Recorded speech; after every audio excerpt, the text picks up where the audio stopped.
बहुत समय पहले की बात है। एक घने जंगल के किनारे एक छोटा सा आश्रम था, जहां एक प्रसिद्ध ऋषि रहते थे। उनका नाम था गुरुदेव विश्वामित्र। वे ज्ञान, शांति और आत्मनियंत्रण के प्रतीक थे। उनके दो शिष्य थे। एक का नाम था आनंद और दूसरे का निलय। आनंद सदा मुस्कुराता रहता था। उसकी आंखों में चमक थी, बोलचाल में मिठास और मन में दूसरों के लिए प्रेम। वो हर स्थिति में कुछ अच्छा ढूंढ लेता था। दूसरी ओर निलय स्वभाव से ही तीक्ष्ण था। छोटी सी बात पर उसका माथा चढ़ जाता, आवाज ऊंची हो जाती और मन में नकारात्मक विचारों की बाढ़ आ जाती। वह दुनिया को एक संघर्ष का मैदान मानता था, जहां हर कोई अपने लिए लड़ता है। गुरुदेव दोनों शिष्यों के स्वभाव को अच्छी तरह जानते थे। वे सोचते थे कि ज्ञान तभी सच्चा होता है जब वो हृदय तक पहुंचे और व्यक्ति की सोच को बदल दे। इसलिए उन्होंने एक दिन दोनों को अपनी विशेष परीक्षा देने का निश्चय किया। सुबह सुबह ही गुरुदेव ने दोनों शिष्यों को बुलाया और कहा, आज हम जंगल में चलेंगे। वहां तुम्हें कुछ विशेष देखने को मिलेगा। चलो, तैयार हो जाओ। तीनों जंगल की ओर बढ़ चले। सूरज अभी अभी उगा था। हल्की ठंडी हवा पेड़ों के बीच से गुजर रही थी।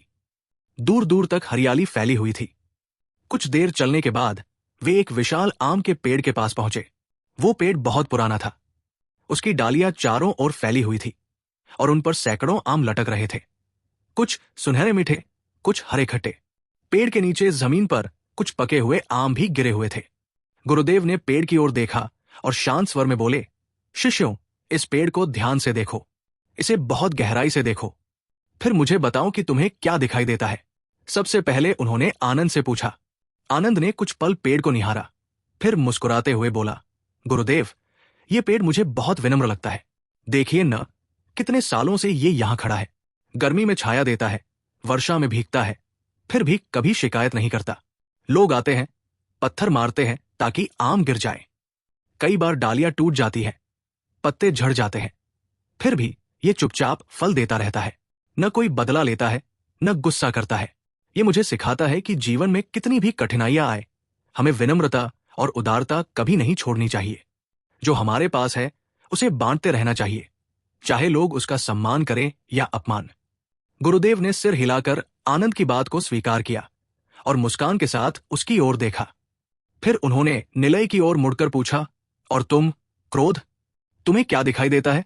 निलय ने पेड़ की ओर कुछ देर तक घूरा। उसके चेहरे पर पहले ही क्रोध की लकीरें खिंच गई थी। फिर वो तेज आवाज में बोला, गुरुदेव, ये पेड़ मुझे बहुत चालाक और धूर्त लगता है। देखिए न, बिना पत्थर मारे ये फल देने को तैयार ही नहीं होता। जितना मारोगे उतना ही फल गिरेगा। अगर थोड़ा सा भी दया दिखाई तो ये फल छिपा लेगा। इससे साफ पता चलता है कि इस संसार में कुछ भी मुफ्त में नहीं मिलता। अगर कुछ चाहिए तो छीनना पड़ता है, मारना पड़ता है, दबाव डालना पड़ता है। लोग भी ऐसे ही हैं। अगर तुम कमजोर पड़े तो वे तुम्हारा फायदा उठाएंगे। इसलिए बेहतर यही है कि पहले हम दूसरों पर प्रहार करें ताकि वे हमें दबा न सकें। निलय की बात सुनकर गुरुदेव कुछ क्षण चुप रहे, फिर वे धीरे धीरे हंसने लगे। उनकी हंसी इतनी मधुर थी कि जंगल की शांति और भी गहरी हो गई। उन्होंने पहले आनंद की ओर देखा और कहा, आनंद, तुमने बहुत सुंदर देखा। तुम्हारी नजर में पेड़ एक गुरु बन गया। फिर निलय की ओर मुड़कर बोले, और क्रोध, तुमने भी सही देखा, लेकिन केवल आधी सच्चाई। हां, पेड़ को पत्थर मारने पड़ते हैं ताकि फल गिरे, लेकिन क्या तुमने ये देखा कि पत्थर मारने वाला व्यक्ति भी उसी पेड़ के फल खाकर जीवित रहता है? पेड़ नाराज नहीं होता, बदला नहीं लेता, वो अपना कर्तव्य करता रहता है। गुरुदेव ने आगे कहा, दुनिया एक दर्पण है। तुम जो सोचते हो वही तुम्हें दिखाई देता है।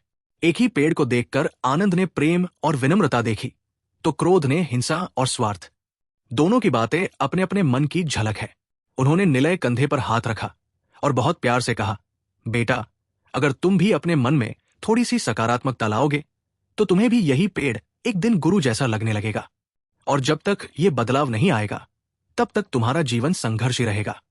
निलय चुपचाप सिर झुकाए खड़ा रहा। पहली बार उसके मन में कुछ हलचल हुई। शायद वो समझ रहा था कि उसकी नकारात्मक सोच ही उसे हर बार दुख देती है।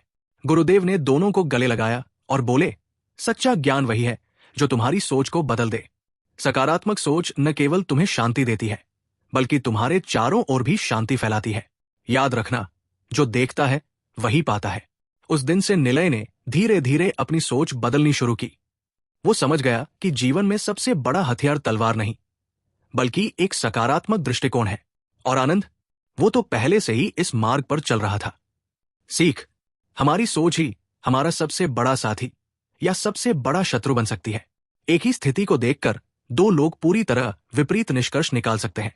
सकारात्मक सोच न केवल हमें सफलता की ओर ले जाती है, बल्कि जीवन को सुंदर, सरल और अर्थपूर्ण भी बनाती है।